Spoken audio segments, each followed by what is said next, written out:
क्या आपने कभी सोचा है कि हर एक कदम जो हम जिंदगी में उठाते हैं वह हमारे लिए एक नया सफर की शुरुआत होता है? आज हम साथ में उस सफर की शुरुआत करेंगे जिसमें हर काम को ध्यान बनाओ और आगे बढ़ो का मंत्र हमें सही दिशा दिखाता है। इस मंत्र के पीछे छुपी ताकत है जो हमें हर एक कार्य में, हर एक लम्हे में नई दिशा देती है। जब हम अपने कामों को ध्यान से करते हैं तब हम अपने इरादों को साकार करते हैं, नई मंजिलों की तरफ बढ़ते हैं। आज हम सीखेंगे कैसे ध्यान से काम करके हम अपने सपनों को हकीकत में बदल सकते हैं, कैसे हर कदम एक नए सफर की शुरुआत बन सकता है। तो चलिए आज हम इस मंत्र के साथ मिलकर नए सफर की शुरुआत करते हैं जिसमें हर कदम एक नई कहानी का आरंभ होगा।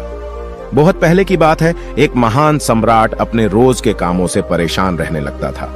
उसको हर काम में मन नहीं लगता था। तब एक बार सम्राट के कानों तक बात पहुंची कि उसके राज्य में लाओ नाम का एक बौद्ध भिक्षु असाधारण दार्शनिक रहता है। जब मंत्रियों ने बताया कि लाओ के एक एक शब्द में जीवन का सत्य छुपा है, उनके जैसा प्रबुद्ध व्यक्ति दूर दूर तक नहीं है, तब सम्राट ने सोचा कि एक बार चलकर देखते हैं कि लाओ झुंग कितना महान है। अगले दिन सम्राट लाओ से मिलने निकला। लाओ पहाड़ के पास एक छोटे से कस्बे में रहते थे। रास्ता बहुत लंबा था। बीच रास्ते में पता किया तो लोगों ने भी लाओ की तारीफ की। सम्राट ने सोचा कि सच में कोई बुद्धिमान, पढ़ा लिखा और प्रभावशाली व्यक्ति होगा। शाम को जब सम्राट लाओजू की झोपड़ी के बाहर पहुंचा तो एक मजदूर छोटी सी बगिया में काम कर रहा था। शरीर पर मिट्टी लगी थी, पैरों में चप्पल नहीं थी। सम्राट ने पूछा, अरे बागवान महोदय, लाओजू कहां है? मैं उनसे मिलना चाहता हूं। बागवान ने कहा, श्रीमान आप अंदर बैठिए, मैं अभी लाओजू को बुलाता हूं। सम्राट अंदर बैठकर प्रतीक्षा करने लगा। थोड़ी देर में लाओचू ने झोपड़ी में आकर नमस्कार किया। सम्राट ने हैरान होकर कहा, अरे आप तो वही बागवान हैं जो बाहर थे। लाओ ने कहा, कसूर माफ करें, मैं छोटा सा काम कर रहा था। मैं ही बागवान हूं और मैं ही लाओचू हूं। आप आने का कारण बताएं। सम्राट ने कहा, मैंने सुना है कि आप जैसा असाधारण व्यक्ति राज्य में दूसरा नहीं है, तो मैं आपसे मिलने चला आया। मैं आपसे आत्मज्ञान पर उपदेश चाहता हूं, लेकिन मुझे माफ कीजिए।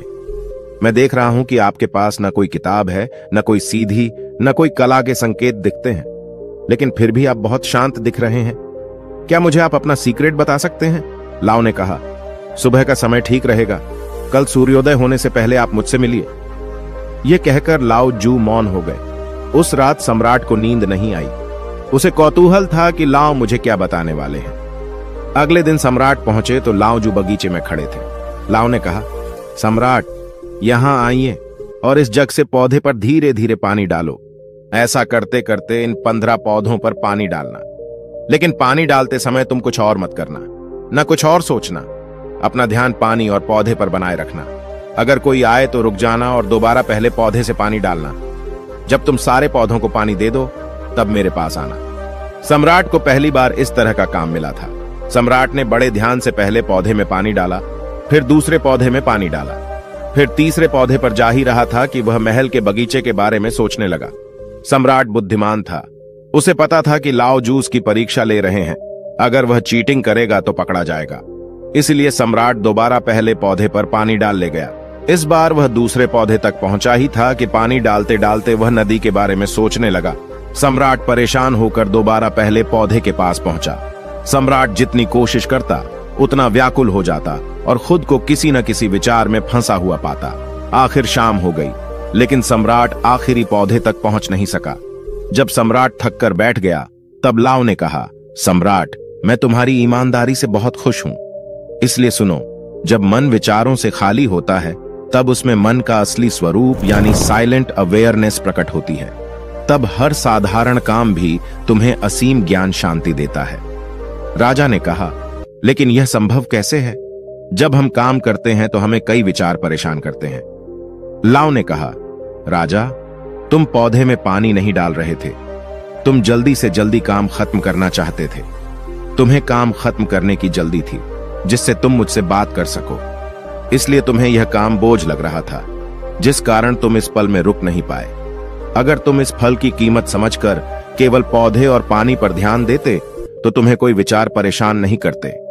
राजा ने कहा, यह सब तो मैं समझ रहा हूं, लेकिन इस पल में रहना बहुत कठिन है। क्या मुझे इसके लिए अकेले रहकर तपस्या करनी पड़ेगी? लाओ त्सु कहते हैं कि शांत मन तो पहले से ही मौजूद है। इसके लिए कहीं जंगल जाने की जरूरत नहीं है। सबसे पहले अपनी सांस पर ध्यान देना सीखो, तब आपको पता चलेगा कि शांति तो सांस के साथ ही बनी हुई है। उसके बाद काम करते करते सांस पर ध्यान बनाए रखो। आप बोलते चलते सोचते हुए भी अपनी सांस पर ध्यान दे सकते हो। जब आप ऐसा करते हो तो बिखरा हुआ मन सिमटने लगता है और एकाग्र यानी वन पॉइंटेड जाता है। वन पॉइंट माइंड से जब कोई काम किया जाता है तो उस मन में केवल वही काम रिफ्लेक्ट होता है और कोई विचार उत्पन्न नहीं होता। जब ऐसा होता है तो कर्ता और कर्म एक हो जाता है और साइलेंट अवेयरनेस जो पहले से बनी हुई थी वह प्रकट हो जाती है। तुम इसे आत्मज्ञान, आनंद, प्रेजेंट मूवमेंट, इसे जो चाहे नाम दो, यह आसानी से प्राप्त हो जाती है। लाओ जो कहते हैं, जो मन मुश्किल को रजिस्ट नहीं करता, जो मन परेशानी से भागता नहीं है, केवल सचेत रहता है, वह मन हर परेशानी को पार कर जाता है। दोस्तों, कभी काम को बोझ मानकर जल्दी जल्दी खत्म करने की कोशिश मत करो, क्योंकि इससे तनाव पैदा होता है। आप यहां नहीं बल्कि कहीं और होना चाहते हो।